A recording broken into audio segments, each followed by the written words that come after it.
Hello everyone, welcome to my channel. Today we'll talk about the chapter Lost Spring from the book Flamingo.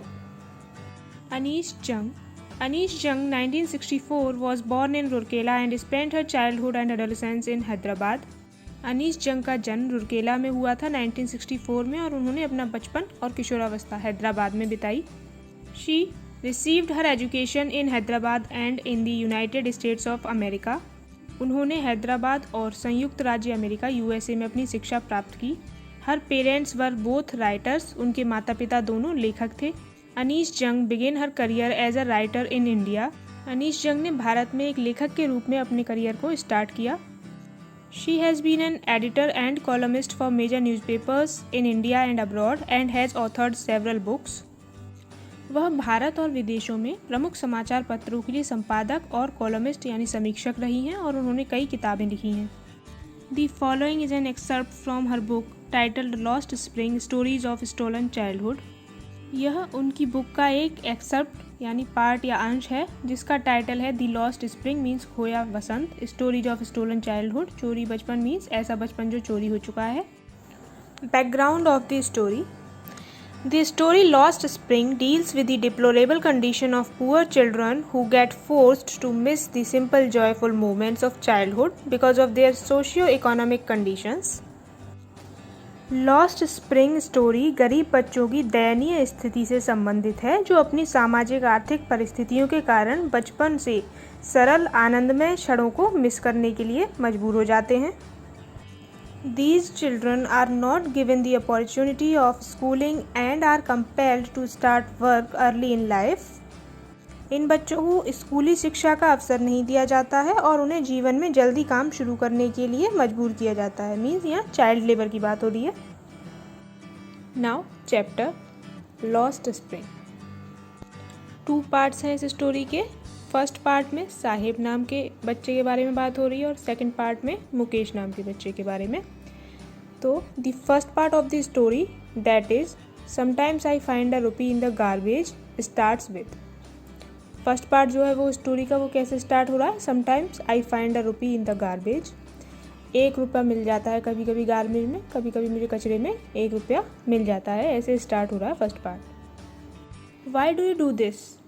I ask Sahib, whom I encounter every morning scrounging for gold in the garbage dumps of my neighborhood. आप ऐसा क्यों करते हैं? मैंने पूछा. मैंने किसने? Author ने पूछा साहिब से. साहिब एक बच्चा है जो कचरा बीनता है, उसी के बारे में स्टोरी है. तो ऑथर ने उससे पूछा आप ऐसा क्यों करते हैं. whom I encounter जिनसे मैं मीन्स ऑथर हर सुबह अपने पड़ोस के कूड़े के ढेर में सोने की तलाश में मिलता था. ऑथर साहिब से हर सुबह मिलता था जो कूड़ा बीन रहा होता है कि शायद उसे कुछ कीमती मिल जाए कूड़े में से. The rag pickers have come from Dhaka. यह कूड़ा बीनने वाले ढाका से आए हैं. Dhaka capital of Bangladesh. There were many storms that swept away their field and homes. His mother tells him. उसकी माँ उसे बताती है कि कई तूफान आए थे जो उसके खेतों और घरों को बहा ले गए. They had come to the big city in the hope of finding living there. जिसके बाद वह बड़े शहरों में रहने की आशा से आए हैं. However, the reality was in fact painful for them and they had to face many hardships. हालांकि रियलिटी उनके लिए दर्दनाक थी और उन्हें कई कठिनाइयों का सामना करना पड़ा. So the means of survival for these rag pickers is the garbage. बड़े शहरों में आने पर भी इनके जीवन रक्षा का मीन्स यानी साधन कचरा बीनना है. Go to school I say glibly realising immediately how hollow the advice must sound.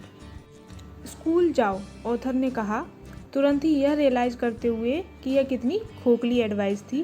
क्यों खोखली लगी उसे? क्योंकि वो कचरा बीनने वाले से बच्चे से कह रहा है कि स्कूल जाओ. तो उसने सोचा ये मैंने एकदम से क्या कह दिया. There is no school in my neighborhood. When they build on, I'll go. मेरे पड़ोस में कोई स्कूल नहीं है. उसने कहा, साहिब ने कहा कि मेरे पड़ोस में अभी तो कोई स्कूल नहीं है, जब वे बना देंगे तब मैं स्कूल जाऊंगा. If I start a school, will you come?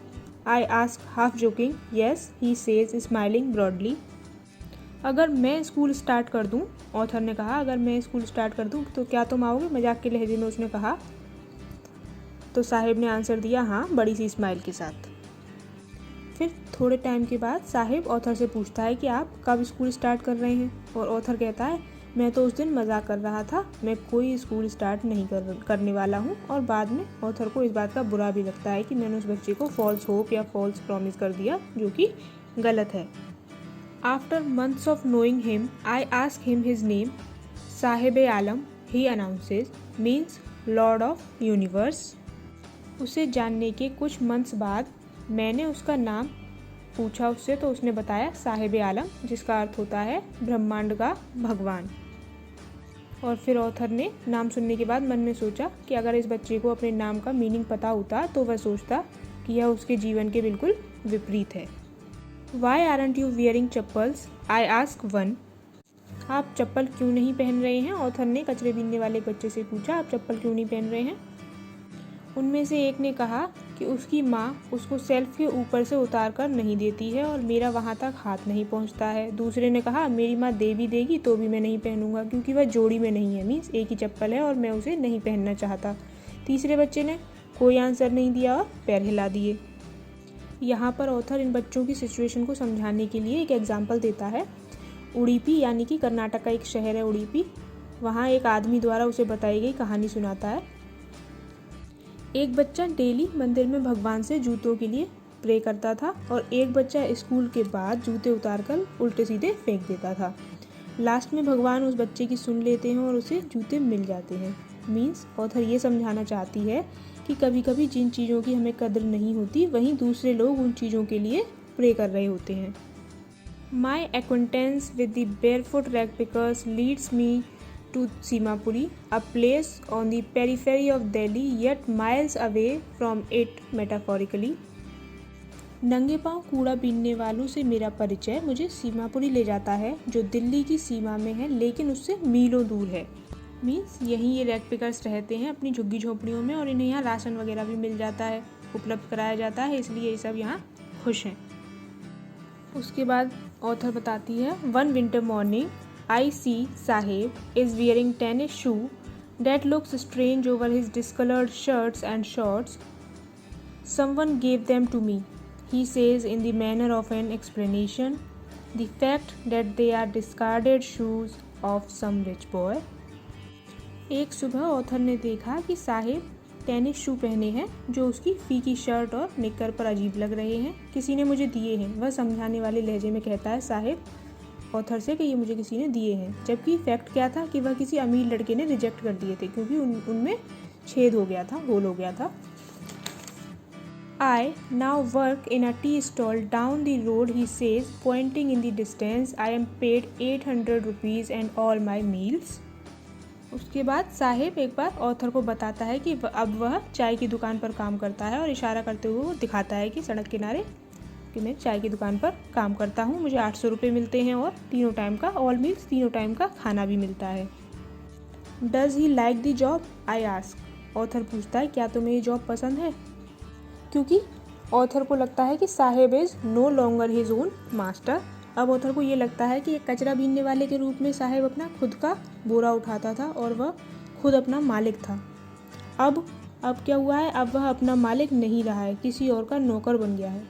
उसे खाना और पैसे तो मिल रहे हैं लेकिन अब वो अपना खुद ओनर नहीं रहा है, किसी और का नौकर बन गया है। I want to drive a car, मुझे कार चलानी है। यहाँ से स्टोरी का सेकंड पार्ट स्टार्ट होता है और ये मुकेश की स्टोरी है।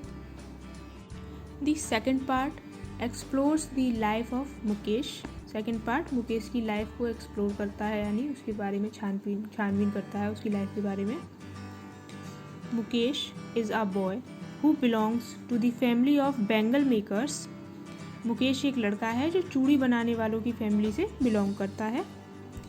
Firozabad is famous for its amazing glass blowing industry. Firozabad अपने अद्भुत कांच बनाने वाले उद्योग के लिए फेमस है। Nearly 20,000 childrens engaged in this particular business. लगभग 20,000 बच्चे इस विशेष बिजनेस में लगे हुए हैं। No one over there understands और respects the law that forbids child labour.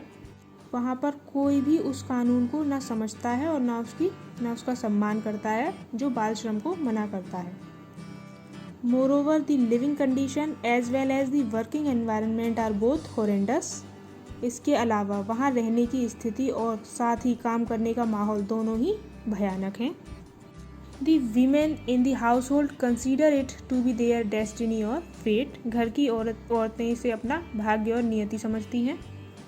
But Mukesh has a big dream. He has a desire to become a motor mechanic in future. लेकिन मुकेश का एक बड़ा सपना है। उसकी इच्छा है एक मोटर मैकेनिक बनने की फ्यूचर में। Mukesh insists on being his own master. I will be a motor mechanic, he announces. Do you know anything about cars? I ask. I will learn to drive a car, he answers, looking straight into my eyes. Author की मुलाकात मुकेश नाम के एक लड़के से हुई जो motor mechanic बनने की ख्वाहिश रखता था। ऑथर ने पूछा कि क्या वह कारों के बारे में कुछ भी जानता है। लड़के ने ऑथर की आंखों में देखते हुए जवाब दिया, वह कार चलाना सीखेगा। आगे ऑथर बताती है कि मुकेश की फैमिली भी चूड़ी बनाने के पेशे में थी और उन्हें कानून की जानकारी नहीं थी। वो नहीं जानते थे कि बच्चों को इस तरह की कांच की भट्टियों में काम कराने के लिए मजबूर करना गैरकानूनी था। उसके बाद ऑथर मुकेश के घर जाता है। घर की कंडीशन बहुत ही ख़राब होती है। दीवारें टूटकर गिर रही होती हैं, खिड़कियां होती ही नहीं हैं, आधे कच्चे पक्के ऐसे ही, मतलब बहुत ज़्यादा ख़राब कंडीशन होती है घर की। फिर वह मुकेश के बड़े भाई की पत्नी की बात करता है जो बहुत दुबली पतली थी और सारा काम करती थी घर का, और जब उसके फादर इन लॉ आते थे तब वह घूंघट निकाल लेती थी। उसके बाद ऑथर एक सविता नाम की लड़की की बात करती है जिसने पिंक फ्रॉक पहना है और उसे पता है कि कांच यानी चूड़ियाँ पवित्र होती हैं, और यह बात ऑथर को बहुत सरप्राइज करती है कि इसे ये सब अभी से कैसे पता है। The hot furnace where they slog their daylight hours often losing the brightness of their eyes. वे अक्सर अपनी आंखें भी खो देते थे। क्यों खो देते थे? क्योंकि जो जहाँ पे चूड़ी बनाई जाती है कांच को पिघलाया जाता है, बहुत गर्मी होती है, वेंटिलेशन भी नहीं होता, भट्टियाँ चल रही होती हैं, गर्म भट्टी, जहाँ वे अपने दिन का उजाला भी नहीं आता वहाँ, इसलिए वह कभी कभी अपनी आंखें भी खो देते थे। इट इज़ हिज करम, his destiny, says Mukesh grandmother, who has watched her own husband go blind with the dust from polishing the glass of bangles. Mukesh की दादी ने इसे अपना कर्मा और भाग्य बताया। इसी काम में उन्होंने अपने पति को भी अंधा होते हुए देखा था। As a result of such thinking, they just follow the established tradition. इसी थिंकिंग का रिजल्ट था कि वो अपनी established tradition यानी स्थापित परंपराओं को फॉलो किए जा रहे थे। There is something different about Mukesh. He is not like the rest of folk there. Mukesh में कुछ डिफरेंट था, वो अपने बाकी मित्रों की तरह नहीं था क्योंकि वो मोटर मैकेनिक बनना चाहता था। और लास्ट में ऑथर मुकेश से पूछती है, do you also dream of flying plane? क्या तुम्हारा प्लेन उड़ाने का भी ड्रीम है? No, he says staring at the ground. नीचे देखते हुए ग्राउंड की तरफ वो कहता है नहीं, उसको प्लेन नहीं उड़ाना है, और मोटर मैकेनिक बनने के लिए वो काफ़ी दूर तक पैदल चलने के लिए भी तैयार है।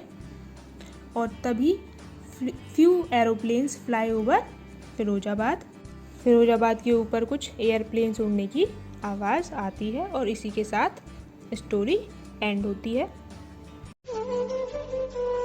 With this, our video comes to an end. Kindly share your views about the chapter in the comment section, and please like and share this video and subscribe to the channel.